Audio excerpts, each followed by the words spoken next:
అల్లు అర్జున్కి మళ్ళీ నోటీసులు ఇచ్చారు. ఈరోజు ఆయన చిక్కడపల్లి పోలీస్ స్టేషన్కి వెళ్ళబోతున్నారు. ఉదయం 11 గంటలకల్లా రావాలని ఆయనకి ఆదేశాలు వచ్చాయి. మధ్యంతర బెయిల్ రద్దుపై పోలీసులు ఫోకస్ పెట్టారు. ఎంత ఎంత సీరియస్గా అల్లు అర్జున్ విషయం మీద రాష్ట్ర ప్రభుత్వం, ముఖ్యంగా రేవంత్ రెడ్డి ఏ రీతిలో వ్యవహరిస్తున్నారో చూడండి. అల్లు అర్జున్ ఇంటి మీద వెళ్ళి కాంగ్రెస్ కార్యకర్తలు దాడి చేస్తారు. మళ్ళీ అదే దాడిని రేవంత్ రెడ్డి ఖండిస్తున్నట్టుగా ఒక ప్రకటన చేస్తారు. ఏదో సినిమాల్లో చూపించినట్టుగా ముందెళ్ళి వాళ్ళకి నష్టం చేసిరండి, ఆ తర్వాత వాళ్ళు మళ్ళీ మనల్ని ఆశ్రయిస్తారు, అప్పుడు వాళ్ళు మనం న్యాయం చేసినట్టుగా నటిద్దాం అని రాజకీయంగా వేసినటువంటి ఎత్తుగడ చాలా క్లియర్గా కనబడుతుంది. రేవంత్ రెడ్డి పూర్తిగా అల్లు అర్జున్ మీద ఫోకస్ పెట్టి రాష్ట్రంలో అసలు సమస్యలన్నీ పక్కదారి పట్టించాలనుకుంటున్నారా, లేకుంటే టాలీవుడ్ని తన దారికి తెచ్చుకోవాలని, టాలీవుడ్లో అందరినీ బెదిరించి తన మాటే చెల్లుబాటు అయ్యేలా చేసుకోవాలని తహతహలాడుతున్నారా?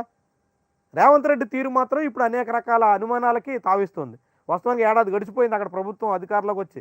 ఏడాది తర్వాత ఇప్పుడు రాష్ట్రంలో ప్రజలకే అనేక రకాల అపనమ్మకాలు ఏర్పడుతున్నాయి. రేవంత్ రెడ్డి తీరు మీద అనేక రకాల సందేహాలు పెరుగుతున్నాయి. ఆయన పాలనా సామర్థ్యం మీద వాళ్ళ పార్టీలోనే ప్రశ్నలు ఉదయిస్తున్నాయి. వీటన్నింటినీ పక్కదారి పట్టించి అసలు సమస్యల్ని దాచిపెట్టి సంజయ్ థియేటర్లో జరిగినట్టు ఒక చిన్న ఘటన చుట్టూ మొత్తం కథ తిప్పి అల్లు అర్జున్ చుట్టూ మొత్తం మీడియాని, వ్యవహారాన్ని, సెలబ్రిటీ కాబట్టి అందరి దృష్టిని దానివైపు మళ్లించి సమస్యల నుంచి తప్పించుకోవాలని రేవంత్ రెడ్డి ప్రయత్నిస్తున్నట్టుగా కనిపిస్తుంది. లేదంటే టాలీవుడ్లో తన మాట చెల్లుబాటు కావాలి, తనను టాలీవుడ్ వాళ్ళు అందరూ కూడా మొత్తం గుర్తించి తనకు పెద్దపీట వెయ్యాలి అని ఆయన ఆశిస్తున్నట్టుగా కనిపిస్తుంది. వాస్తవానికి రేవంత్ రెడ్డి విషయంలో అల్లు అర్జున్ ఆ సినిమా సక్సెస్ మీట్ అప్పుడు ముఖ్యమంత్రి పేరు కూడా మర్చిపోయినట్టుగా వ్యవహరించారు. అది చాలా చాలా వివాదాలు దారితీసింది, చాలా విమర్శలకి కారణమైంది.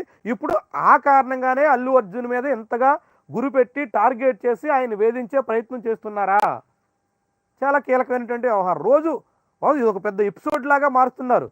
చాలా అదొక జాతీయ సమస్యగా తయారైంది. ఇప్పటికే ఆయన అధికారికంగా ప్రకటించారు, ప్రివ్యూ షోలకి, ప్రీమియర్ షోలకి అనుమతి ఇవ్వం, బెనిఫిట్ షోలు ఉండవు, అదేవిధంగా టికెట్ల రేట్లు పెంచడానికి ఇకపై ఏ సినిమాకి ఉండవు అని చెప్తున్నాడు ఆయన. మరి నిజంగా ఆయన చెప్పిన మాట అమలు చేస్తాడా లేదో చూడాలి. కానీ అల్లు అర్జున్ విషయంలో రాష్ట్ర ప్రభుత్వం, ముఖ్యంగా రేవంత్ రెడ్డి వ్యవహరిస్తున్నటువంటి తీరు మాత్రం అనేక సందేహాలకి తావిస్తుంది, అనేక రకాల విమర్శలకు కూడా ఆస్కారం ఇస్తుంది.